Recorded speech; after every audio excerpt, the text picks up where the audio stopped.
My brother slapped and busted my lip because I refused to wash the dishes. 4 years later, he is begging to be in my life again. My brother James and I were really close before this, but I didn't feel safe around him after what happened. So, rewind to 4 years ago. I was at James's house for the summer. At that time, my brother was stressed out. He was an intern, worked a part-time job on the side, had bills to pay, and then on top of that had to take care of 16-year-old me. It was hard, I understand that. But that doesn't make what he did understandable. So around April of that year, his rent increased by a lot.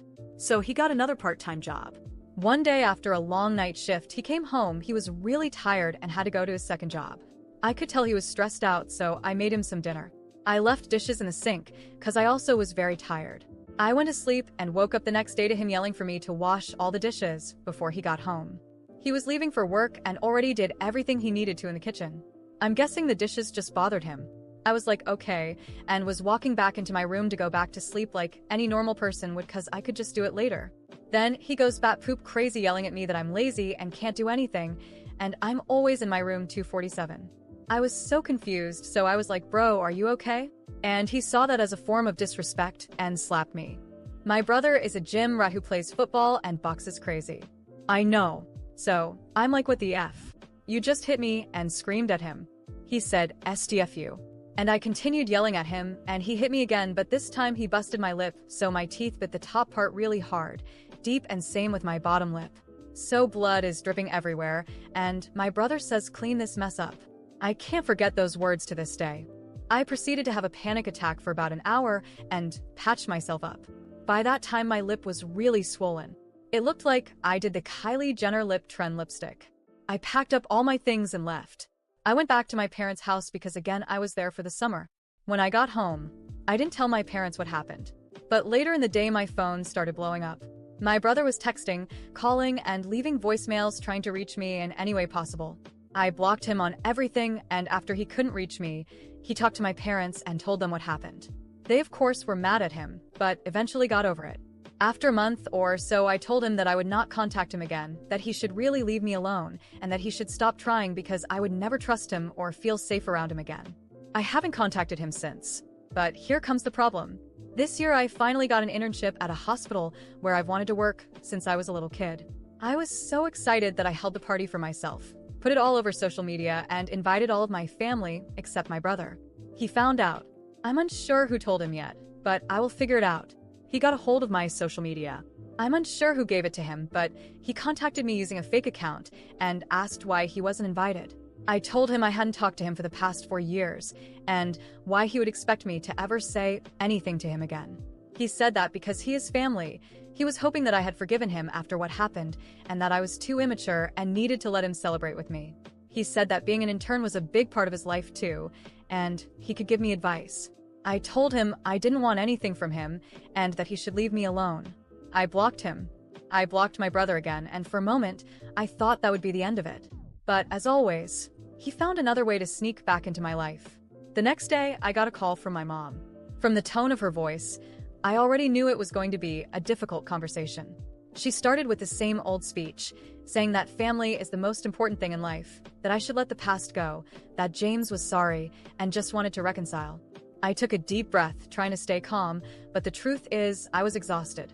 Tired of having to relive that horrible day, tired of having to explain why I never wanted to have contact with him again. I told my mom it wasn't about resentment, it was about safety. How could I trust someone who physically hurt me and showed no remorse at the time? How could I forget those cold, cruel words while blood dripped down my face? But of course, to my mom, all of that was water under the bridge. She insisted that I should at least give him a chance. He just wants to talk to you, son, at least hear him out. I replied with a firm nose and hung up before I lost my patience. Little did I know this was just the beginning of another wave of problems. A few days later, I received a message from an unknown number. It was him. Even after I blocked every account he managed to create, he always found a way. This time, the message was short but disturbing. I'm still your brother. You can't erase me from your life. A chill ran down my spine. I knew he wouldn't give up so easily, but that sounded more like a threat than an apology. I ignored it, but the messages kept coming. Some were dramatic, begging for a chance at redemption, while others were offensive, calling me immature and saying I thought I was better than him. At first, I tried to stay composed and not respond, but he knew how to push my buttons. The breaking point came when he started posting indirect messages on social media, talking about ungrateful people who forget everything that was done for them. That made me snap. I replied just once, telling him that if he didn't stop harassing me, I would take legal action. Of course, he laughed it off. He always thought he could get away with anything. The next day, I went to my parents' house to talk in person because it was clear they were enabling his behavior. When I arrived, my mom opened the door with that guilty look, and I immediately knew James was inside. I almost turned around, but I decided to face the situation. "I told you guys not to involve me in this," I said, looking straight at my mom. She looked down, but James, with his usual smug expression, crossed his arms and smirked. "Relax, man. I just want to talk." I stayed silent, trying to control my anger. He launched into that rehearsed speech about how sorry he was, how much he had changed, and how he wanted to be part of my life again. He said he was doing well now, that he had learned a lot over the past years, and that he wanted to pass that experience on to me. "You want to help me?" I laughed bitterly. The same person who made me bleed, and then told me to clean up my own mess? He looked visibly uncomfortable, but still tried to keep his cool. "Man, I was going through a rough time, you know? I was overwhelmed. And so was I, James. I was 16. But I didn't hit anyone because of it." He had no response. My mom tried to intervene, saying that everyone makes mistakes and that we should forgive, but I was done with that narrative. Then my dad spoke up, and to my surprise, he sided with me. He said he understood my point of view and that James needed to accept the consequences of his actions. That made James lose his patience. "Oh, of course. Everyone's against me now, huh?" But when I was busting my ass to pay the bills, nobody said anything. He stood up, pointing his finger at me. "You've always been ungrateful. I did everything for you, and this is how you repay me?" I stared at him, incredulous. "You think taking care of me justified hitting me? Seriously?" He stayed silent, breathing heavily, trying to find something to say. Finally, he muttered something that made me realize he hadn't changed at all. "I just wanted you to help me more. I did what I had to do. That was enough for me." I grabbed my things and left my parents' house, ignoring my mom's pleas. On the way back home, I felt a mix of anger and relief. Anger because he still thought he was right, and relief because I finally saw that my decision to cut him out of my life was more than justified. But he didn't stop there. A few weeks later, I received an email from him. Long, dramatic, filled with cliches about family and forgiveness. He even mentioned that he had started therapy, as if that erased everything he did. The funny thing is, even while trying to sound apologetic, he still threw in indirect jabs, implying that I was holding a grudge and didn't know how to appreciate people. I deleted the email without replying. Now, every time I find myself celebrating an achievement, like finally starting my internship, I remember that the peace I have today was earned by keeping toxic people away. And if there's one thing I've learned in these 4 years, it's that family isn't an excuse to keep someone in your life who makes you feel unsafe. After deleting the email without responding, I thought I could finally move on without any more interference. But I underestimated how persistent James could be. A few weeks passed, and little by little, I realized he wasn't going to give up so easily. First, there were random messages from unknown numbers that popped up out of nowhere, always starting with a friendly tone, as if nothing had ever happened. I simply blocked them and moved on with my life. Then, I noticed that he had started following several of my friends on social media. Of course, he didn't introduce himself as my brother right away, but rather as an old acquaintance trying to reconnect with me. Things took a turn for the worse when some of those friends began asking why I held such a grudge against him. That's when I realized James was twisting the narrative, telling his own version of events and, of course, playing the victim. "I just want my brother to forgive me, but he hates me," he would say. The worst part was that some people started to believe him. To them, it seemed like a redemption story, an apologetic brother seeking a second chance, while I was the cold and unforgiving villain. That infuriated me. I had spent 4 years rebuilding my life, working hard to stay away from the toxicity he brought into it, and now he was trying to turn people against me. I knew I needed to do something, but the last thing I wanted was to get into a direct confrontation. James thrived on drama and manipulation, and if I reacted the wrong way, I'd only be giving him more ammunition. That's when I decided to play strategically. First, I started collecting evidence.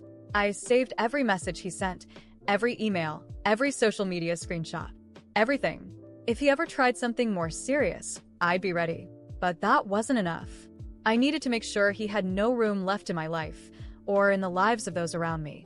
I began opening up to a few trusted people, close friends who knew my history and stood by my side. I explained everything: how he assaulted me, how he had been obsessively trying to force his way back into my life. Slowly, I started closing the doors he was trying to pry open. He realized he was being blocked from several fronts, and it didn't take long for him to see that his sneaky approach wasn't working. Then he resorted to the most predictable tactic: our parents. He pressured them even more, claiming that I was destroying the family and that they needed to make me understand he only wanted a chance to redeem himself. Their response was predictable. My mom called me crying, saying he was suffering and that I should be more understanding. My dad, on the other hand, remained neutral as always. He never took sides, which to me meant he just let things happen without interference. I didn't give in. I told them I had made my decision years ago, and they needed to respect that. But deep down, I knew this wasn't the end of it. That's when an idea started forming in my mind. If James was so determined to force his way into my life, I'd show him he was messing with the wrong person. First, I gathered all the evidence I had and consulted a lawyer. Even though I didn't want to take things to the extreme, it was good to know I had legal support if he ever crossed the line. Then I started subtly exposing the truth. I posted messages on social media about overcoming toxic relationships, about how cutting ties with people who hurt us is an act of self-preservation. And of course, people got the hint. James snapped. He began sending me angry messages, threatening to tell his side of the story.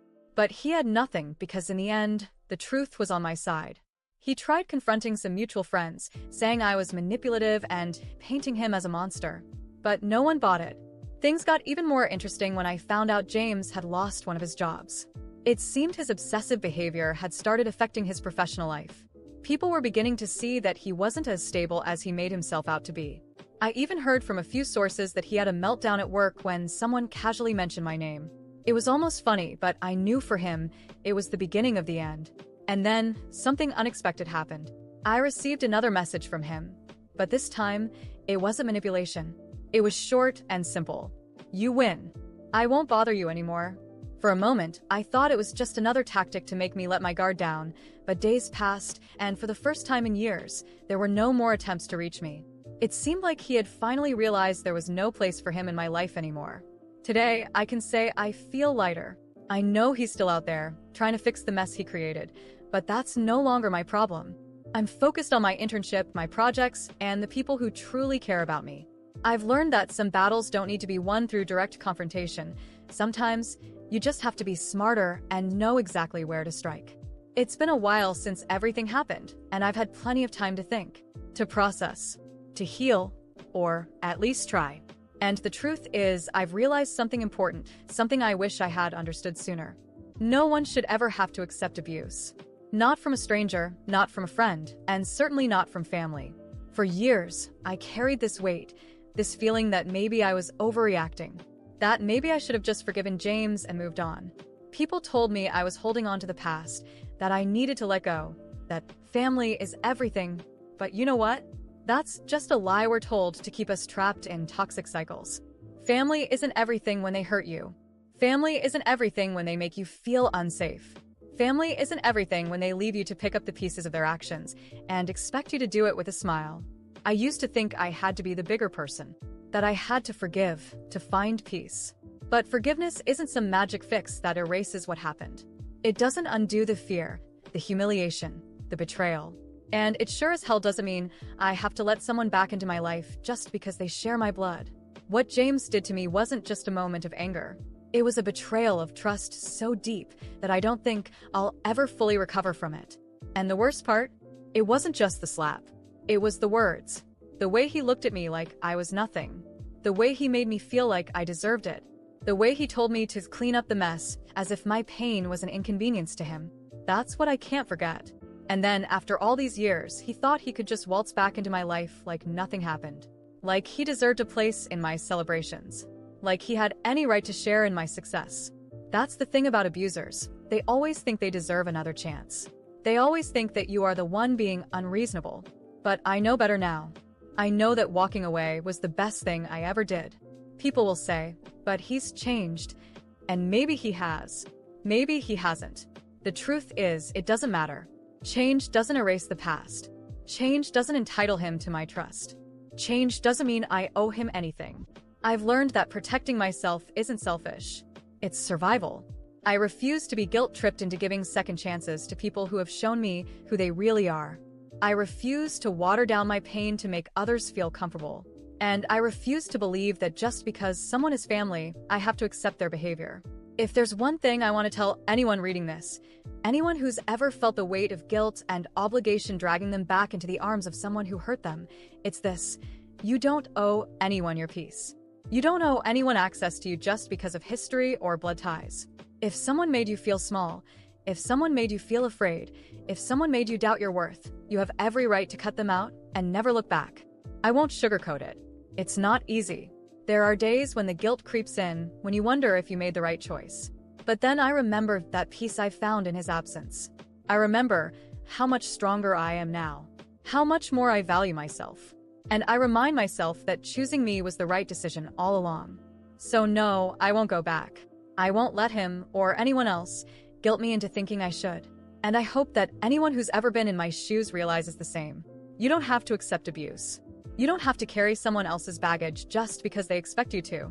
And you don't have to let anyone convince you that family means putting up with things that hurt you. I'm done.